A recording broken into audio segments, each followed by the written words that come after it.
Imagine करो, सुबह उठते ही आपको पता चले कि किसी आदमी ने दुनिया की सबसे फेमस मॉन्यूमेंट एफिल टावर को सीक्रेटली बेच दिया है और बायर्स खुशी खुशी उसे डिसमेंटल करने की तैयारी भी कर रहे हैं। सुनने में इम्पॉसिबल लगता है, लेकिन 1925 में ये सच में हुआ था। एक smooth talking conman, expensive suits, fake government papers, luxury hotel meetings और दिमाग इतना डेंजरस कि उसने बिजनेसमैन को कन्विंस कर दिया कि फ्रांस की गवर्नमेंट खुद आईफिल टावर को स्क्रैप मेटल में बेच रही है। और सबसे इंसेन बात, स्कैम पकड़े जाने के बाद भी विक्टिम पुलिस के पास नहीं गया। क्यों? क्योंकि उसे डर था कि पूरी दुनिया उसका मजाक उड़ाएगी। ये कहानी है विक्टर लुस्टिग की, हिस्ट्री के सबसे इंटेलिजेंट कॉन आर्टिस्ट्स में से एक, उस आदमी की जिसने लोगों को सिर्फ फेक प्रोमिसेस से नहीं बल्कि साइकोलॉजी से लूट लिया। 1920 के दशक का पेरिस ग्लैमर, लग्जरी, करप्शन और पॉलिटिकल इंस्टेबिलिटी से भरा हुआ था। उस समय आईफिल टावर आज जितना प्राइसलेस सिंबल नहीं माना जाता था, बल्कि कई लोग उसे अगली आयरन स्ट्रक्चर समझते थे। मेंटेनेंस कॉस्ट बहुत ज्यादा थी। न्यूज़पेपर्स लगातार लिख रहे थे कि गवर्नमेंट उसे हटाने पर विचार कर रही है, और यही वो मोमेंट था जहां विक्टर लुस्टिग को अपनी जिंदगी का सबसे डेंजरस आइडिया मिला। अगर लोग बिलीव कर सकते हैं कि आईफिल टावर हटाई जा सकती है, तो शायद वो ये भी बिलीव कर लेंगे कि उसे बेचा जा रहा है। विक्टर लुस्टिग कोई ऑर्डिनरी क्रिमिनल नहीं था। वो मल्टीलिंगुअल था, लग्जरी लाइफस्टाइल मेंटेन करता था, एक्सपेंसिव सिगार्स पीता था और खुद को हमेशा सोफिस्टिकेटेड बिजनेसमैन की तरह प्रेजेंट करता था। उसकी सबसे बड़ी वेपन थी कॉन्फिडेंस। वो लोगों को एग्जैक्टली वही सुनाता था जो वो सुनना चाहते थे। 1925 में उसने फ्रेंच न्यूज़पेपर्स में छपी उन रिपोर्ट्स को नोटिस किया जिनमें आईफिल टावर की एक्सपेंसिव मेंटेनेंस का जिक्र था। टावर उस समय लगभग 36 साल पुरानी हो चुकी थी और कई पॉलिटिशियंस सीक्रेटली सोचते थे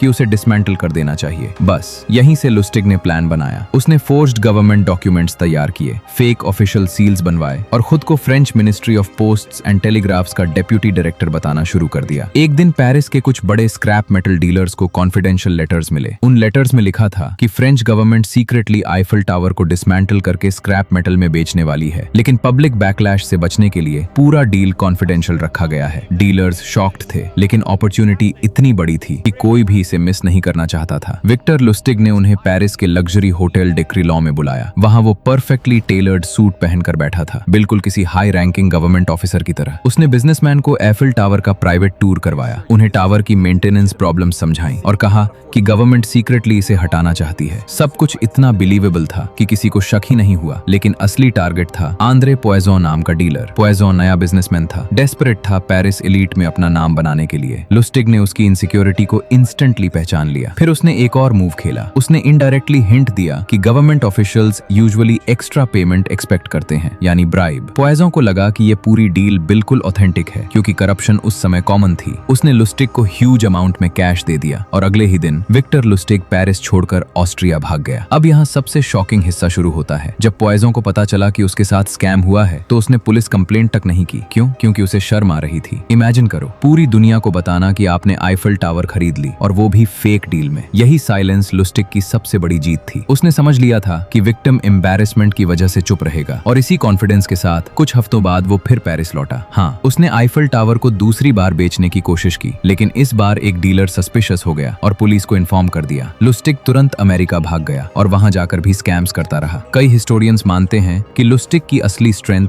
फेक डॉक्यूमेंट्स नहीं बल्कि ह्यूमन साइकोलॉजी थी। उसे पता था कि ग्रीड, एम्बिशन और सोशल स्टेटस लोगों को ब्लाइंड बना देते हैं। 1920 के दशक में यूरोप में करप्शन कॉमन थी। ब्राइब्स और सीक्रेट डील्स इतनी नॉर्मल थी कि बिजनेसमैन को पूरा स्कैम रियलिस्टिक लगा। आंद्रे पोएजोन जैसे विक्टिम्स एम्बैरेसमेंट की वजह से साइलेंस चूज करते थे। अगर वो तुरंत पुलिस के पास जाता तो शायद लुस्टिग पहली बार में ही पकड़ा जाता। सरप्राइजिंगली, एक्सपर्ट्स कहते हैं कि मॉडर्न स्कैम्स भी इसी साइकोलॉजी पर काम करते हैं। आज मॉन्यूमेंट्स नहीं बिकते, लेकिन fake crypto projects, fishing scams और बिलियन डॉलर फ्रॉड्स लोगों की ग्रीड और ट्रस्ट का फायदा उठाते हैं। यानी टेक्नोलॉजी बदल गई है, लेकिन ह्यूमन नेचर अभी भी वही है। विक्टर लुस्टिग इवेंचुअली FBI के हाथों पकड़ा गया, लेकिन एफिल टावर स्कैम आज भी हिस्ट्री के सबसे अनबिलीवेबल फ्रॉड्स में गिना जाता है, क्योंकि उसने दुनिया को एक टेरिफाइंग ट्रुथ दिखाया। लोग फैक्ट्स पर नहीं, कॉन्फिडेंस पर भरोसा करते हैं। एक आदमी सिर्फ चार्म, फेक अथॉरिटी और परफेक्ट टाइमिंग के दम पर दुनिया की सबसे फेमस बिल्डिंग बेच सकता है। और शायद सबसे स्कैरी सवाल ये है, अगर ये स्कैम 1925 में पॉसिबल था, तो आज इंटरनेट और AI के दौर में हम कितनी आसानी से मैनिपुलेट हो सकते हैं। अगर आपको ये वीडियो पसंद आया हो तो वीडियो को लाइक करें, अपने दोस्तों के साथ शेयर करें और दुनिया के ऐसे ही रहस्यमय इतिहास और अनसुनी कहानियां देखने के लिए हमारे चैनल नॉलेज नेक्सस स्टूडियो को सब्सक्राइब करके बेल आइकन जरूर ऑन कर लें। मिलते हैं अगली वीडियो में एक और शानदार कहानी के साथ। धन्यवाद।